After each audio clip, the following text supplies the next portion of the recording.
got in the WhatsApp group and I walked up and she hadn't even got out of the car. She's left. She's running away. She's running away. Oh well. I think she's going. You're meant to ask me a question. We are not at games anymore. First day of the International McRae Challenge at Knockhill. It's going well.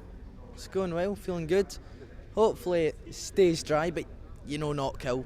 Anything can happen at Knockhill. I think it'll be good fun. I was here servicing years ago and it was good fun then, so it'll be even better driving. So, yes, McRae.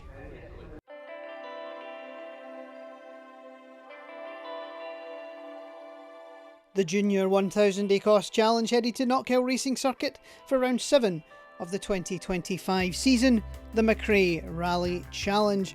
25 crews lined up to do battle over 10 stages and 2 days, while rubbing shoulders with some of the biggest names in the world of motorsport.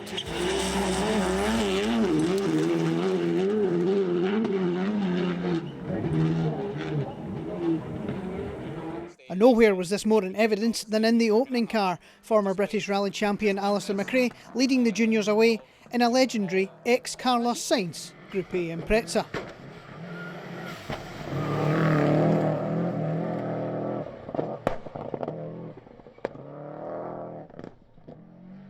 Making the biggest splash on day one, Henry Canoyle and Katrin Price were absolutely flying. The crew of the older C1 defying the newer machinery, setting 4 fastest times out of 5. Henry saying it couldn't have gone any better as he took a 15-second lead to bed with them.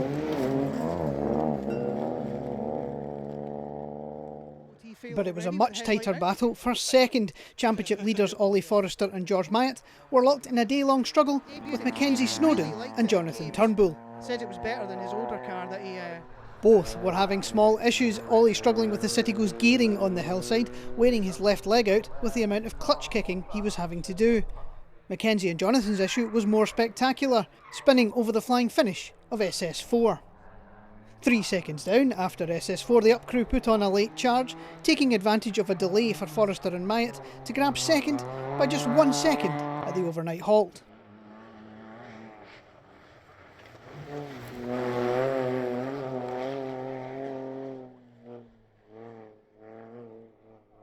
There was another tight battle for fourth. Alfie Lethem was teaming up with Lisa Watson for this round, and they were getting on really well and really enjoying the stages. The red and blue Citigo was in turn just 3 seconds up on the Seat Me of Gregor Reid and Simon Mills. Gregor and Simon had enjoyed an almost perfect day, the only issue being a loose wheel brace in the boot. Fifth overnight, they had taken a commanding early lead in the battle for novice honours.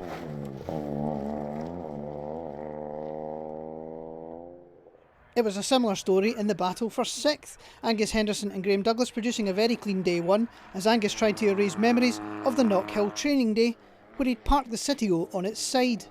The silver car was just 2 seconds up on the returning Tyler Burness and Alan Edwards. Now driving on the public roads, Tyler was combining that experience with the lessons he learned on his senior debut at Mach 1. The 107 crew running really well, sticking their older car into 7th overall overnight.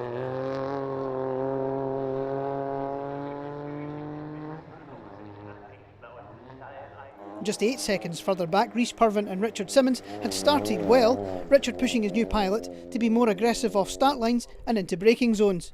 It was a good approach, Rhys getting closer to the top pace with every stage. Rhys had an unfortunate day at Kames, put it off with no damage, and then Emma Finlay went off into the back of him, which was a bit unfortunate. The up crew were at the head of a very close train that ran all the way to 12th. Alexander Reid and Ian McRae were another crew producing a very tidy drive, just 1 second back from Purvin and Simmons at the end of the day. In fact, it was going so well that Ian was tempting fate, declaring that Alex doesn't make mistakes. Another 2 seconds back, Thomas Babb was reunited with Karen Tate Logan. It was a difficult start to their day, Thomas having to deal with a huge amount of understeer in the morning. The big issue came on the final stage of the day when the gearbox failed, leaving the team with a lot to do before Sunday morning. Oh, Thomas. Wow. Yeah. Reunited with Karen Tate Logan this weekend. That'll have heated his tyres up a little bit. The silver car was 2 seconds ahead of James McLaughlin and Keith Fair. James came into this round fresh from a day's testing with ERC star John Armstrong. With John in attendance at the event, James was gaining from his insight and getting quicker with each stage, although the up was delayed after an argument with some tyres on the rallycross section.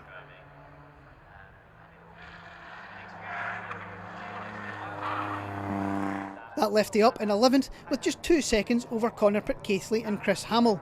They'd made a steady start on the first day by their standards and were planning a big push on day 2.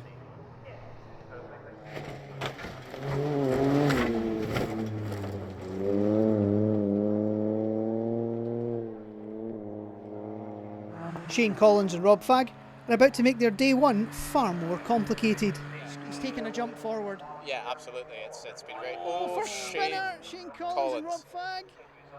Oops. Hopefully the grass isn't too wet and they'll get out of that. 19th after that SS1 spin, they were battling the Igo's lack of power by being braver than everyone around them, vaulting up the leaderboard with every stage. Back up to 13th at the end of day 1, they were another planning a charge on day 2. It had been a fraught build-up to the weekend for Kyle Green, losing 2 different navigators on the lead-up to the rally. Luckily, regular service crew member Adam Wilkes was glad to step into the breach, and they started well. Kyle more competitive against the Scottish crews than he had been at McRae, running 14th at the end of day 1. The Welsh crew were ahead of another train, just 2 seconds up on Gregor Beatson and Ted Runciman. Gregor really enjoying Knockhill's varied stages, particularly the jumps and the gravel sections. Another crew planning a push on day 2.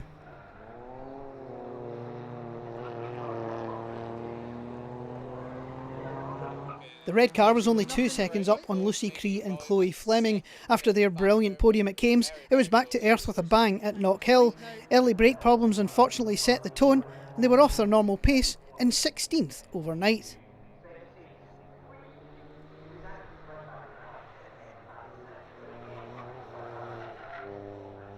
Despite their issues, Lucy and Chloe were still at the head of the ladies' battle, but only just. The new partnership of April Blair and Ailey Williamson were rapidly speeding up as the day wore on, ending it just 2 seconds down on Lucy and Chloe, setting up a battle for day 2. Kames, new navigator alongside Ailey Williamson, so the second all-female team. Yeah, good to see. We actually now have 3 all-female teams. Yeah. William Thompson and Neil Jeffrey were another crew to star on the SS1 live stream. Now, at the back this time, Tyler. the mighty McRae sideways William Thompson. Good effort. That has basically been all that William's done since switching to the Thomas Milne McRae. Yeah. Is go sideways. It goes sideways well, that car. But SS2 saw them clouch something solid and bend the rear axle. William doing a great job to nurse the car back to service. The Milnes and co-driver Neil descended on the car, shimming the back axle out so the car would drive straight, and they carried on, 18th at the end of day 1. Third of the all-female crews, the McRae was the first event for the new pairing of Darcy Morrison and Susan Shanks. Their event started with a bang, losing all the brakes in SS1. But once that was sorted, they carried on, getting along really well, as Darcy learned to trust her new co-driver. After their good run at Kames, Amy Wallace and Ewan Stanhope made a steady start in SS1. And then the almost traditional Ewan-led pep talk occurred, and Amy immediately stepped up her pace, 20 seconds back from Darcy and Susan at the end of the first day.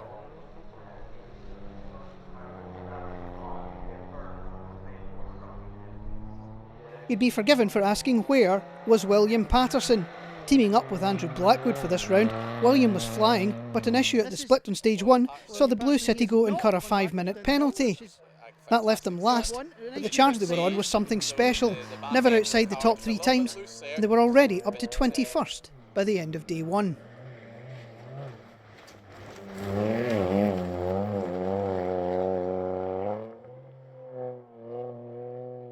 Only 6 seconds down on the blue car at this point, Asa Pinder and Dilwyn John were making their Ecosse Challenge debut. Day 1 was very solid, the older C1 swapping times with Wallace and Stanhope's newer Skoda for most of the day, setting up a nice battle for day 2.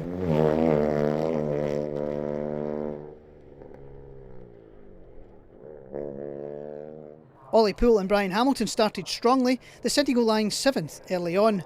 But the final stage on day 1 proved their undoing, breaking a drive shaft and an engine mount on the hillside section.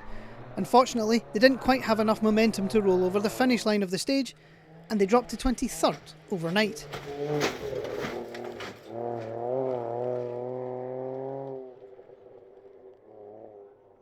Another pilot with a new co-driver, Emma Finlay, was joined by Craig Neely for the first time.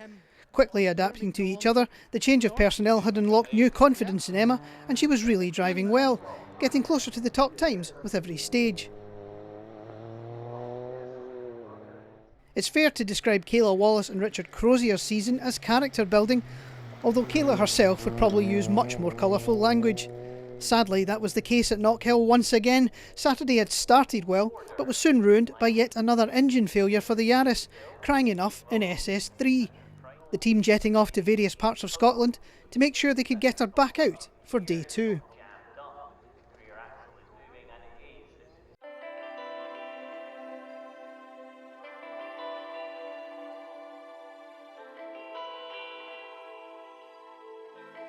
Day 2 dawned dry and sunny, 5 more stages to decide a result. Now, first of the hard luck stories, it was a cruel end for Asapinder and Dilwyn John. After keeping it on the island for 2 days, the car would cry enough 200 feet from the end of the last stage. Still, some great positives to take from their first Scottish round.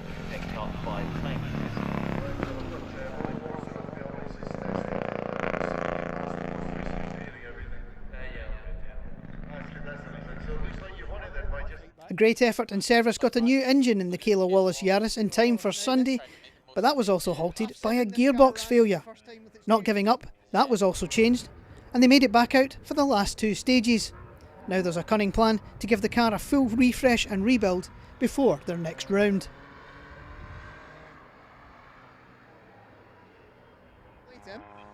Now, we saw James McLaughlin there. Sunday was also rough for Pitcaithley and Hamill, this argument with a tyre on the first stage breaking a drive shaft and leaving them stranded.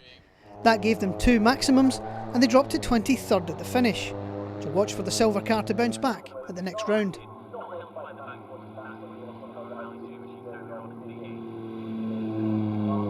Ian McRae's statement about not making mistakes clearly put the curse on the silver Seat team.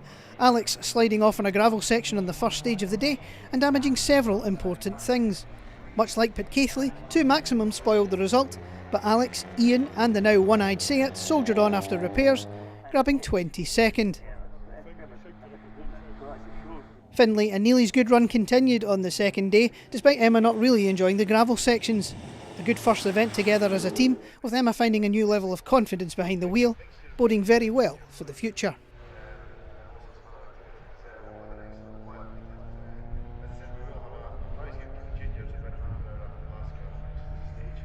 Another not particularly enjoying the loose sections, Amy Wallace was keeping everything neat and tidy, right up until the last stage of the event.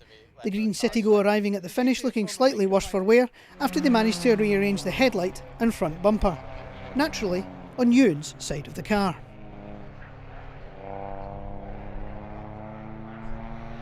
That left the green car just 5 seconds down on Beatson and Runciman. Gregor amazingly parking the car next to Reid and McRae on the first Sunday stage. Some great work from Dad David and Donald Boness got the car fixed up in the spectator area, and they only recorded 1 stage maximum. More importantly for the spectators, it hadn't dampened Gregor's enthusiasm on his way to 19th.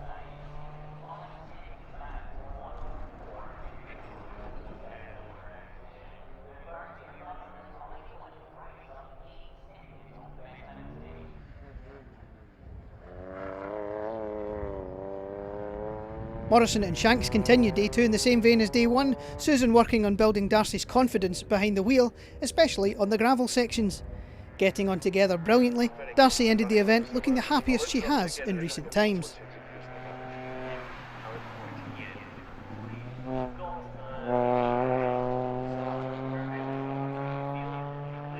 Poole and Hamilton's tough event continued on Sunday, Ollie bouncing the side of the car off a tyre wall early on as he pushed hard to make up the time. 17th at the finish was their reward for persevering. Another crew to look for a comeback next time out.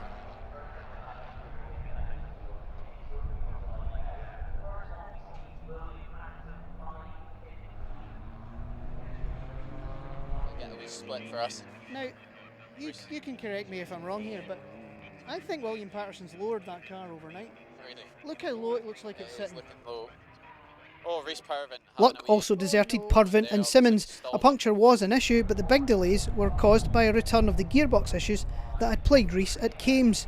Second gear in particular giving Reece bother, almost having to stop on occasions to find the gear.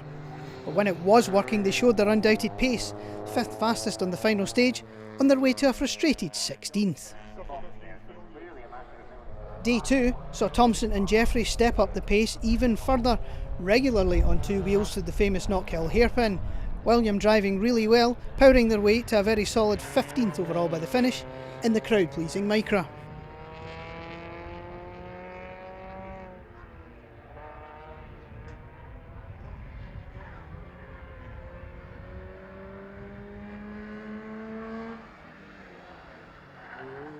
To Kames for a day and give James a wee bit of tuition. Right. John was very, very impressed. But now the McLaughlins are taking credit for John winning rally. This overshoot in the first stage of the day showed Cree and Fleming's brake issues hadn't been fully resolved.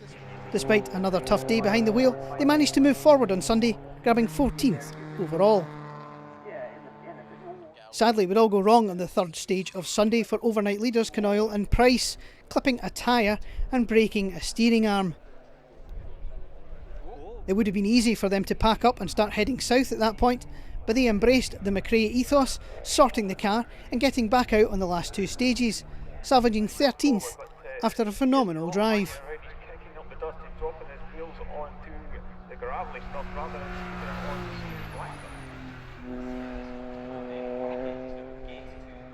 That left them just 5 seconds down on the other fastest crew, Patterson and Blackwood. The charge had continued on day 2, fastest on every stage of the day, hauling them back up the standings to 12th. Andrew saying he's never seen a junior car driven as hard before. And he's almost playing Mario Kart here because they've dropped a tyre onto the racing line. They have.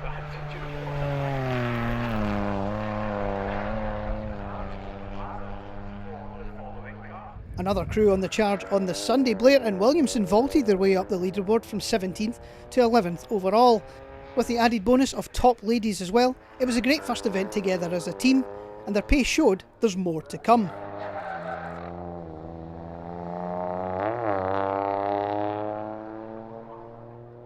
Taking the unofficial award for the top Welsh crew, Green and Wilkes also moved forward on day 2, sticking the black and gold machine in the top 10 at the finish. A nice reward, making the long trip up from Wales worth it.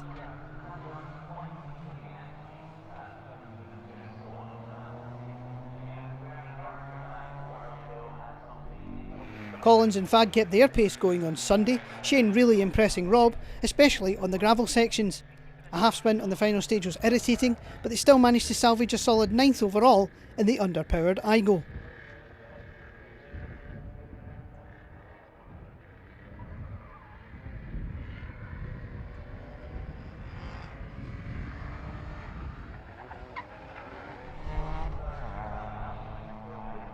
That left them just 6 seconds down on Bab and Tate Logan.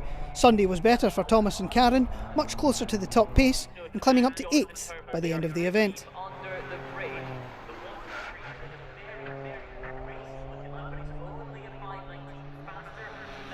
7th overnight, Bowness and Edwards stayed where they were until the finish. The 107 crew really entertaining the crowds, surviving a big spin in front of the hairpin grandstands. That left the blue Peugeot just 3 seconds down on another hard-charging crew, James McLaughlin and Keith Fair. Sunday was cracking for James and Keith, flying up the standings from 11th to 6th after a very strong day.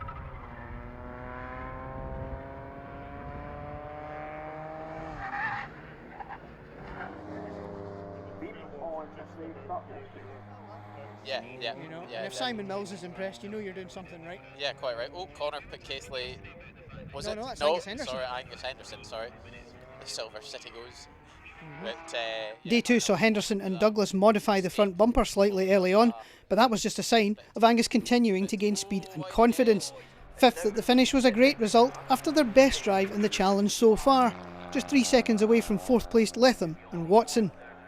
Alfie and Lisa found themselves embroiled in a big battle on day 2 with Reid and Mills, heading into the final stage just 2 seconds back from the yellow Seat. Then their biggest drama of the weekend occurred, losing the brakes and surviving an argument with some tyres. Alfie doing a great job in keeping his cool, and they held on to 4th. Another very strong result this season.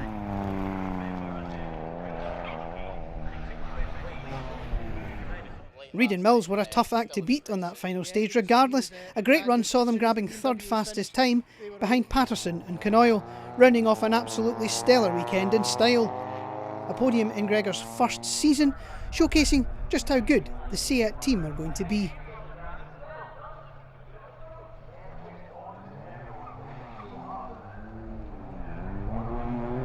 Well, a podium in your first season of rallying. Well done. How was your day?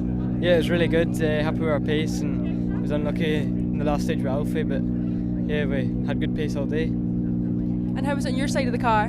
Yeah, it was great. Greg has been, calm and all day, and his performance has been consistent. So that's what's brought us here. And obviously, there was a couple of gravelly bits in the rally. How did you find about them? Yeah, I really like that part of it. Fairly gravel on the tarmac, so yeah, I quite enjoy it. And after Knoyle and Price broke their steering arm, the fight between Forrester and Myatt and Snowden and Turnbull was suddenly for the win. The same stage saw both the Citigo and the Up suffer damage at the exact same spot. Ollie and George damaging the handbrake and exhaust, while Mackenzie and Jonathan had fared worse, the sump guard dragging for the majority of the stage. That let Forrester and Myatt into the lead, which they held all the way to the finish. The two cars setting identical times on the final stage to end the event just 3 seconds apart after 2 days of constant battling.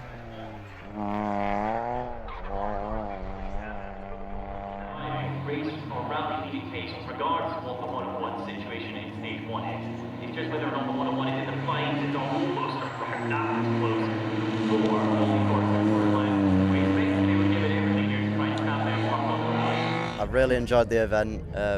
Yeah, it's been brilliant and a good battle all day, but just a shame about Henry dropping out a few stages ago. But yeah, other than that, really good. So, yeah. And how was it on your side of the car? A bit leery in places, but yeah, it was really good, really good. Yeah. And obviously, it's such a high-profile event. So, what does it mean to you to get on the podium? Yeah, no, amazing. It means a lot, but we were fighting with Ollie for first, which would have been nice, but yeah, fair play to him on first. So yeah, really good. Well, Ollie, a win for you today, but it was very close at the end, so your pressure was on. How was your day?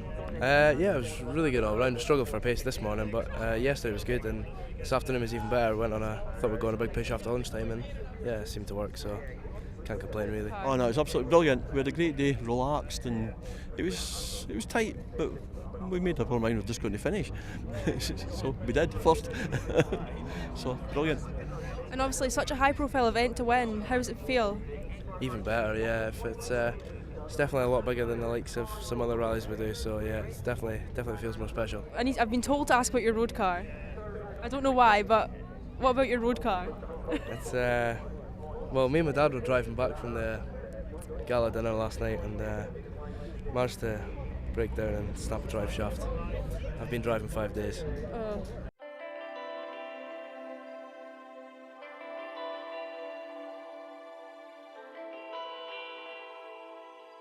So another cracking battle at the top of the Junior 1000 Ecosse Challenge.